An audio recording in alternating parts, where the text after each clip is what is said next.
যে উমর মুহাম্মাদের কল্লা আলাদা করার জন্য রওনা হয়ে গেছে। রাস্তা দিয়ে যখন হাঁটতেছিলেন, বড় তরবারি, লাঙ্গা তরবারি হাতে নিয়ে মুহাম্মাদের কল্লা নামানোর জন্য রওনা হয়ে গেছে। রাস্তার ধারে এক ব্যক্তির সাথে দেখা হয়ে গেছে। ওই ব্যক্তিটি ডাক দেয়া বলে, এ উমর, বড় তরবারি হাতে নিয়ে কোথায় রওনা হইলা?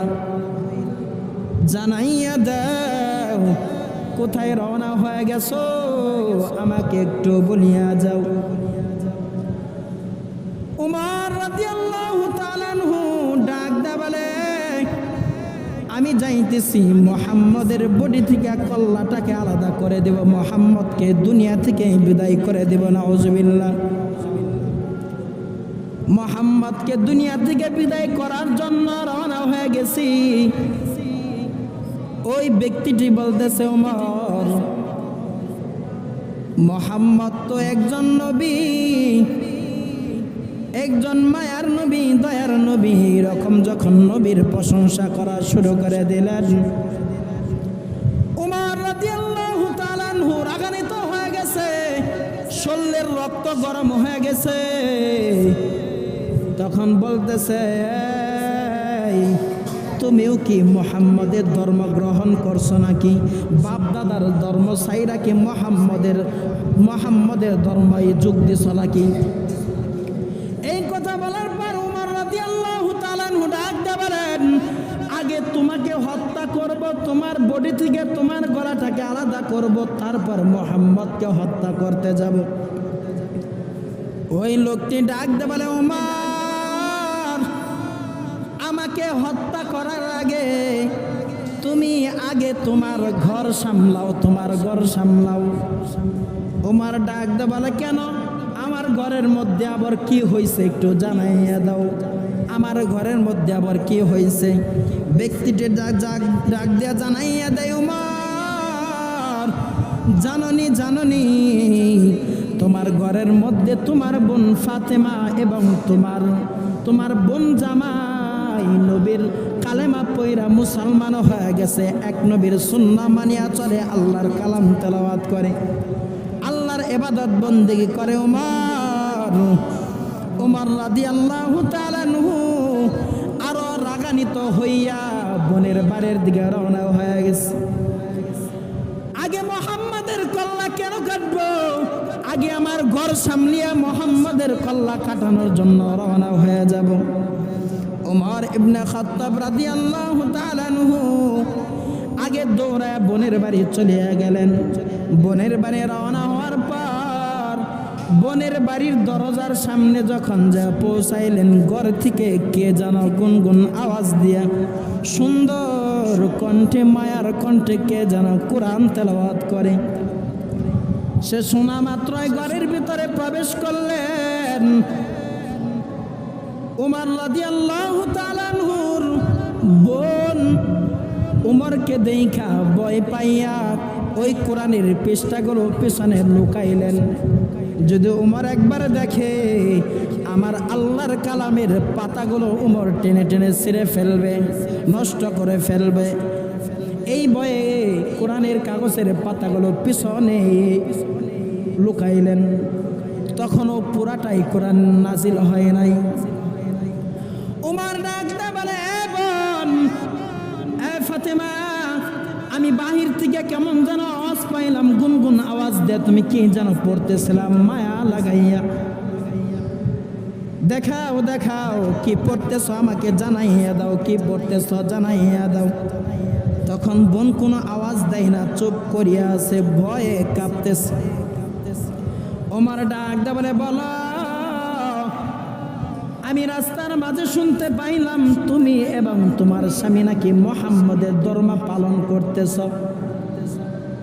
বাপ দাদার ধর্ম থুইয়া তুমি মুহাম্মদের ধর্ম কেমনে পালন করো, আমাকে জানাইয়া দাও, এবং তুমি কি পড়তেছ আমাকে দেখাও এবং বলিয়া দাও।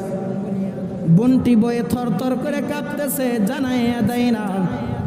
উমর রাদিয়াল্লাহু তাআলা আনহু বোনের শরীরের মধ্যে এমন ভাবে আঘাত করা শুরু করলেন, বোনকে ডাক দিলে, ফাতেমা এ বোন জানাইয়া দাও, না হয় তোমাকে আরো আঘাত করতে করতে দুনিয়া থেকে বিদায় করিয়া দেব। ওমর রাদিয়াল্লাহু তাআলা আনহুর বোন ডাক দিয়ে বলে, এ উমর ভাই আমার, আমি এই কোরআনের জন্য, নবীর জন্য জীবন দিতে প্রস্তুত আছি, কিন্তু আমি এই ইসলাম ধর্মকে ত্যাগ করতে রাজি না। আমি এই ধর্মের জন্য, এই কোরআনের জন্য, নবীর জন্য নিজেকে বিলীন করে দিতে রাজি আছি, কিন্তু এই ধর্ম বাদ দেওয়ার জন্য আমি রাজি না। এই ধর্ম আমি কশিন কালো আমি ত্যাগ করতে পারবো না আমি। এই কথা কে বলতেছেন? কে বলে? আওয়াজ দিয়ে বলেন, কে বলতেছে? উমর রাদিয়াল্লাহু তাআলা আনহুর বোন বলতেছে, আমি মরতে রাজি আছি, কিন্তু আমার নবীর সুন্নতের আমল ছাড়তে রাজি না, ধর্ম ছাড়তে রাজি না, কোরআন বাদ দিতে রাজি না। এক আল্লাহকে ভয় করো, এক আল্লাহকে মানো। যখন উমর রাদিয়াল্লাহু তাআলা আনহু এই কথাগুলো শুনলেন, তখন চিন্তা করলেন এই কোরআনের মধ্যে এমন কি আছে যে কোরআনের কারণে, যে নবীর কারণে, যে মুহাম্মদের কারণে মরতে রাজি হয়ে গেছে, তারপরও ইসলাম ধর্ম ত্যাগ করতে রাজি হয় নাই, কোরআনের পাতাটা আমার হাতে দেওয়ার জন্য রাজি হয় নাই। এমন কি আছে আমার তো জানা দরকার। এ ফাতেমা, এ বোন আমার, জানাইয়া দাও তোমার কোরআনটা আমার হাতে দাও, আমি কোরআনটা একবারের জন্য আমি পড়িয়া দেখব এমন কি মায়া আছে, এমন কি মজা আছে কোরআনের মধ্যে। যখন ওই কোরআনটা পড়া শুরু করলেন, যখন সূরা তাহা পড়া শুরু করলেন, তখন এক সময় একটা আয়াত সামনে পড়িয়া গেল। আয়াতটা তেলাওয়াত করার পর তখন ভাবতে লাগলেন, ওই আয়াতের অর্থের মধ্যে আল্লাহ জানাইয়া দেয় সকলকে মৃত্যুবরণ করতে হবে, দুনিয়াটাকে ত্যাগ করতে হবে, আমার কাছে ফিরে আসতে হবে। এই রকম মরণের ভয় যখন তার ভিতরে আসর করা শুরু করলো, ঢুকিয়া গেল, আল্লাহর সামনে একদিন না একদিন দাঁড়াইতে হবে, মৃত্যুবরণ করতে হবে। তাহলে যদি আমি এখন যদি মৃত্যুবরণ করি, দুনিয়া থেকে যদি বিদায় হয়ে যায়, তাহলে আমার তো জাহান্নাম ছাড়া কোনো উপায় নাই, জাহান্নাম ছাড়া কোনো উপায় নাই। এই চিন্তা করিয়া উমর রাদিয়াল্লাহু তাআলা আনহু বললেন, এই জাহান্নামী হওয়ার থেকে আমার এক আল্লাহর ইবাদত বন্দেগী করাই আমার জন্য উত্তম। সুবহানাল্লাহ। ভিতরে ভয় জাগ্রত হয়ে গেছে, মৃত্যুর পর আমি জাহান্নামী হয়ে যাব, এত শাস্তি, এত ভয়ঙ্কর শাস্তি আমি অমর সহ্য করতে পারবো না। ভিতরে অন্তরে ভয়টা কাজ করলো, দৌড়ায় নবীর খোঁজে রওনা হয়ে গেছে। কই আমার নবী, কই আমার নবী। দৌড়াইয়া এক পাহাড় উপরে চলে গেছে। মদিনাওয়ালা নবী 13 জন সাহাবী লইয়া পাহাড়ের উপর, এক সাহাবীর বাড়িতে ঘরের ভিতরে দরজা লাগাইয়া 13 জন সাহাবী লইয়া তিনি শিক্ষা দিতেছেন 13 জন সাহাবীকে। ওই সময় ওমর রাদিয়াল্লাহু তাআলা আনহু ওই পাহাড়ের উপর ওই ঘরের সামনে যায় দরজার মধ্যে খটখট আওয়াজ দিতেছে। শিকলের মধ্যে করা না রে উমর, ভিতর থেকে আওয়াজ আসে, কে কে তুমি? কে? সাহাবায়ে কেরাম নবীর সাথে তাদেরকে পরামর্শ করে, এই কেউ তোমরা দরজা খুলবা না। হয়তো কাফেরদের মধ্যে কেউ দরজার মধ্যে শিকলটা নাড়াচাড়া দিতেছে, আওয়াজ দিতেছে, যদি একবার তোমরা দরজাটা খুইলা দাও, ওই কাফেররা আইসা আমাদের সকলকে কতল করবে, দুনিয়া থেকে বিদায় করে দেবে। এই ভয়ের জন্য দরজাটা কেউ খোলার জন্য সাহস পাইলেন না। আর আরেকজন ডাক দেয়া বলে, হয়তো উমর দরজার মধ্যে শিকলটা নাড়াচাড়া দিতেছে, দরজা খোলার প্রয়োজন নাই, আমাদের উপর আক্রমণ করবে, তলোয়ার চালাইবে, হত্যা করে ফেলবে, ওই দরজা খোলার কোনো প্রয়োজন নাই। আমার নবী বিশ্ব নবী রহমাতুল লিল আলামিন, কেমন মায়ার নবী, কেমন দয়ার নবী গো, ওই তলোয়ারের ভয়ে ভয় না পাইয়া দরজা খোলার জন্য রওনা হয়ে গেলেন।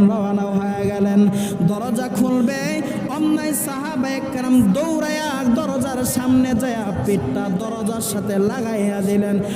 এই সাহাবায়ে কেরাম, তোমরা দরজার সামনে কেন পিঠটা লাগাইয়া দিলা? কেন পিঠটা লাগাইয়া দিলা জানাইয়া দাও।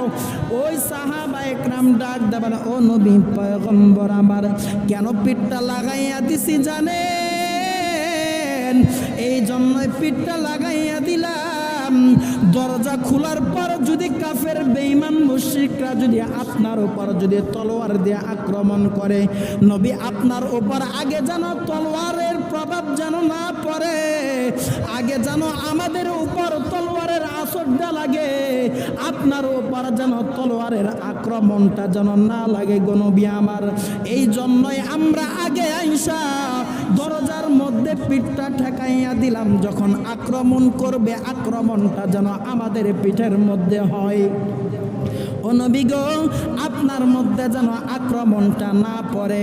নবীজি তাদেরকে সরাইয়া দিলেন, তোমরা সেট হয়ে যাও, এই পাশ থেকে চলিয়া যাও। নবীজি দরজাটা খুললেন, দরজাটা খোলার সাথে সাথে তাকাইয়া দেখলেন এই উমর যেভাবে একজন ভুল করনেওয়ালা, অপরাধ করনেওয়ালা শত শত মানুষের সামনে, বিচারকের সামনে মাথাটা নিচু করে ডাউন করিয়া যখন দাঁড়াইয়া যায়, দরজাটা খুলে দেখলেন নবী আমার ওমর রাদিয়াল্লাহু তাআলা তরবারি হাতে নিয়ে মাথাটা ডাউন করিয়া নিচু করিয়া ভদ্রভাবে দাঁড়াইয়া আছে। সুবহানাল্লাহ বলবেন না? নবী দরজা খুললেন, তাকাইয়া দেখলেন দরজা খোলার পর দরজার সামনে উমর ইবনে খাত্তাব রাদিয়াল্লাহু তাআলা আনহু মাথাটা নিচু দিকে কইরা দাঁড়ায় আছে। নবী ডাক দেয়া বলে, উমর এখন কি তোমার সময় হয় নাই? এখনো কি তুমি অন্ধকারের মধ্যে ঘুরপাক খাইবা, অন্ধকারের মধ্যেই থাকবা না আলোর মধ্যে আসবা? তোমার কি এখনো অন্ধকার থেকে বাহির হইয়া আলোর পথের দিকে আসার কি তোমার সময় হয় নাই রে উমর? কবে আসবা, কোন সময় আসবা জানাইয়া দাও। ওমর রাদিয়াল্লাহু তাআলা আনহু জানাইয়া দেয়, ও নবী পয়গম্বর। ওমর রাদিয়াল্লাহু তাআলা আনহু তরবারিটা পায়ের কাছে রাইখা মাথা নিচু কইরা জোর আওয়াজ দিয়া কালেমায়ে শাহাদাত পড়া শুরু করলেন। সুবহানাল্লাহ। জোর গলায় কালেমায়ে শাহাদাত পড়া শুরু করলেন। কালেমা শাহাদাতের আওয়াজগুলা ভিতর থেকে সাহাবায়ে কেরাম শোনার পর তারা আল্লাহু আকবারের তাকবীর দিয়া আওয়াজ দিলেন। মসজিদ নববী পর্যন্ত আওয়াজ চলে গেল। সাহাবায়ে কেরাম ডাক বলে, উমর ইসলাম ধর্ম গ্রহণ করছো, ঘরের মধ্যেই থাকো, বাহিরে যাওয়ার প্রয়োজন নাই। ওমর রাদিয়াল্লাহু তাআলা আনহু ডাক দেয়া বলেন, এই সাহাবারা, কেন আমি বাহিরে যাব না, কেন ভিতরেই থাকব? তখন বলতেছে, তুমি এইমাত্র ইসলাম ধর্ম গ্রহণ করলা, এখন যদি তুমি বাহিরে যাও, কাফেররা শুনতে পাইছে তুমি ইসলাম ধর্ম গ্রহণ করছো, তারা জানতে পারবে, তোমার উপর উল্টা পাল্টা আক্রমণ করবে, জুলুম করবে, নির্যাতন করবে। বাহিরে যাওয়ার কোনো প্রয়োজন নাই।